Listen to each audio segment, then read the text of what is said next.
Olá, Jungianos! Nesse vídeo vamos falar sobre um personagem que faz parte do imaginário de muitas pessoas, o Peter Pan. Ele é um garoto que não quer crescer e vive em busca de aventuras incríveis. Mas essa história vai além de uma simples fantasia.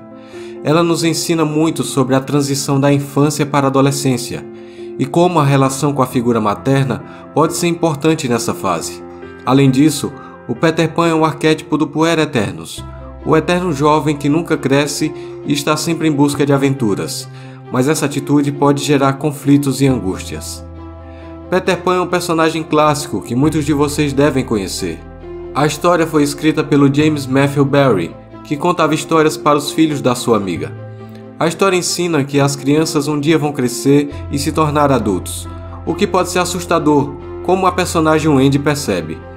Wendy é a heroína da história e está passando por uma fase de transição, saindo da infância e entrando na adolescência. Ela começa a se interessar por Peter como homem e quer ter uma família, mas ao mesmo tempo tem medo desse futuro. Então ela e seus irmãos embarcam em uma aventura para a Terra do Nunca com o Peter. Lá eles podem fantasiar e brincar, mas tudo é só uma ilusão.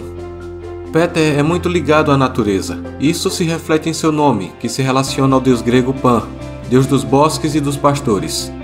Ele também se aproxima do arquétipo que Carl Gustav Jung chamou de Puer Aeternus, ou seja, um tipo de jovem para sempre, que nunca cresce, e que é um padrão bem comum em muitas histórias e mitos. Na visão da psicologia, Peter Pan pode representar um jovem que tem uma forte ligação com a mãe, além do normal.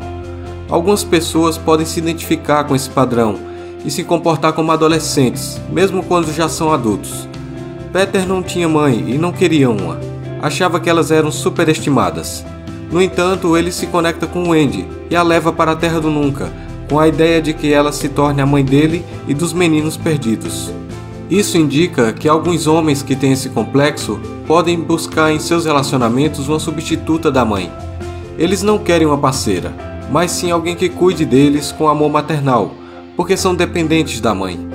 Eles buscam uma mãe divina toda vez que se apaixonam, mas logo percebem que a pessoa que amam é uma pessoa normal, como todas as outras. O Peter Pan tem uma relação meio estranha com a mãe. Ele não gosta dela, mas ao mesmo tempo deseja uma mãe para cuidar dele. Só que ele não quer qualquer mãe. Ele quer uma mãe que o mantenha preso na infância. Isso faz ele ser bem sedutor com as mulheres. Mas ele não quer compromisso nem responsabilidade, o que pode causar muitos problemas. Um exemplo disso é a Fada Sininho, que é super ciumenta do Peter e não aceita quando ele traz a Wendy para a Terra do Nunca. E o Peter não está nem aí para os sentimentos dela.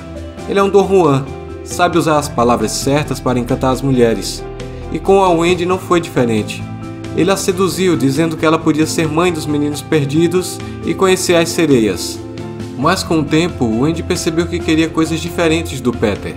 Ela queria crescer, beijar e se tornar uma mulher, mas ainda precisava da ajuda da mãe para passar por essa fase de transição. E é isso que muitas vezes acontece com a gente na vida real. A gente quer crescer, se tornar independente, mas ainda precisa da orientação e do apoio dos nossos pais. E o Peter Pan é assim mesmo.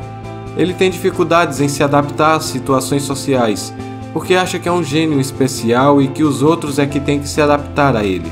Só que na vida real não é bem assim. A gente precisa se adaptar às situações e às pessoas ao nosso redor, para poder crescer e evoluir como pessoa. Ele ainda traz outras características de um Puer. Ele é arrogante, exibicionista e convencido, o que deixa o Capitão Gancho furioso. Além disso, ele gosta de variedade e pode facilmente perder o interesse em uma brincadeira que antes o encantava.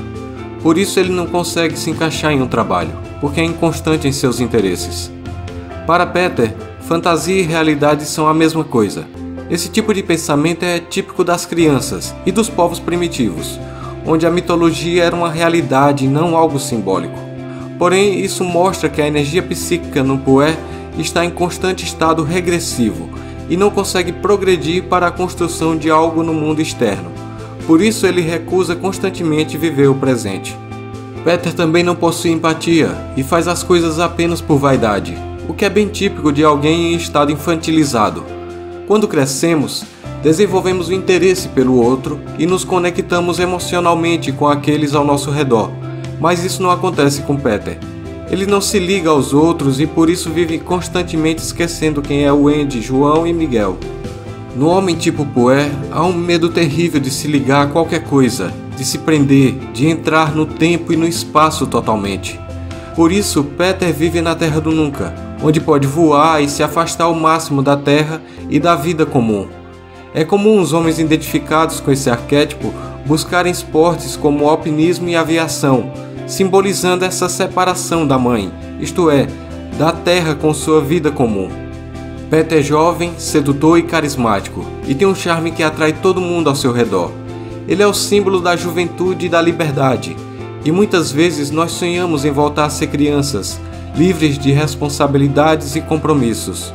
Mas é importante lembrar que a vida adulta também tem suas responsabilidades, e que é preciso equilibrar a nossa personalidade infantil com a nossa vida de compromissos. Dar vazão só ao nosso lado infantil pode nos levar à alienação e a consequências trágicas. Outra coisa interessante sobre Peter é que ele e os meninos perdidos apresentam um lado cruel e sanguinário. Eles matam os piratas sem dó nem piedade, e Peter mata os meninos quando eles parecem estar crescendo, porque isso é contra as regras. Essa sede de sangue representa a busca pelo poder e pela dominação. E aí chega o Andy, que atrapalha os planos do Capitão Gancho, um personagem que representa o lado sombrio de Peter. Gancho é velho, ranzinza e desesperado pelo poder, e tenta impedir a renovação que o Andy representa. Ele é como um Cronos, tentando impedir o crescimento de uma nova vida. No conto, Peter acompanha as crianças que morrem durante um pedaço do caminho, para que elas não tenham medo. Ou seja, ele é um guia de almas. Esse pode ser o caminho para o desenvolvimento do Poe. Se o homem com o complexo do Poe se comprometer com um trabalho criativo e não convencional, ele pode desenvolver os aspectos de Hermes, o deus grego que simboliza o guia das almas. Isso mesmo, ele pode se tornar um guia para aqueles que têm medo de seguir em frente na vida. Hermes é um símbolo da inteligência e da astúcia, e ao assumir essas características, o homem com o complexo do Poe pode se tornar uma figura inspiradora para outras pessoas. É uma oportunidade incrível de se desenvolver e ajudar os outros ao mesmo tempo. Mas não podemos esquecer da Wendy, afinal ela é a heroína da história. Ela acaba sendo levada para a Terra do Nunca e morando em uma casa dentro de uma árvore. Lá ela passa a realizar atividades tradicionalmente associadas ao feminino, como cozinhar e costurar. A árvore é um símbolo muito importante na abordagem junguiana e representa o processo de formação da consciência humana. Quando alguém é suspenso em uma árvore, é porque está tentando se libertar e agir conscientemente, mas acaba sendo dolorosamente arrastado de volta para o seu processo interior. Assim como Poe, muitos jovens precisam enfrentar seu complexo materno e entender que não podem permanecer nesse estado para sempre. E é aí que entra a presença da Wendy, que pode representar a ânima, que é a parte feminina do inconsciente masculino, e que faz o chamado para a individuação, que é o processo de se tornar uma pessoa completa e única. Ela traz aos meninos a oportunidade de saírem do seu complexo materno e seguir em frente com suas vidas. Infelizmente, como já sabemos, Peter acaba recusando o convite da Wendy e opta por continuar na Terra do Nunca, o que acaba deixando parte da libido dela presa na infantilidade. Do ponto de vista de Wendy, ela representa uma mulher que tem o seu lado masculino, o chamado Animus, ainda meio infantilizado. E isso pode ser consequência da relação que ela teve com o pai, que era um homem emocionalmente instável e imaturo. Essa relação influenciou como ela lida com os homens e com seu próprio lado masculino. E a solução para a mulher Poe é semelhante à do homem, ou seja, o trabalho, mas também pode se dar pela maternidade. A Wendy trabalhou bastante e até formou uma família, mas ainda assim uma parte do seu ânimos continuou preso na infância. O conto acaba com a filha e a neta da Wendy repetindo a jornada dela na Terra do Nunca, mostrando que o problema não foi completamente resolvido e que o Peter continua lá, eternamente criança.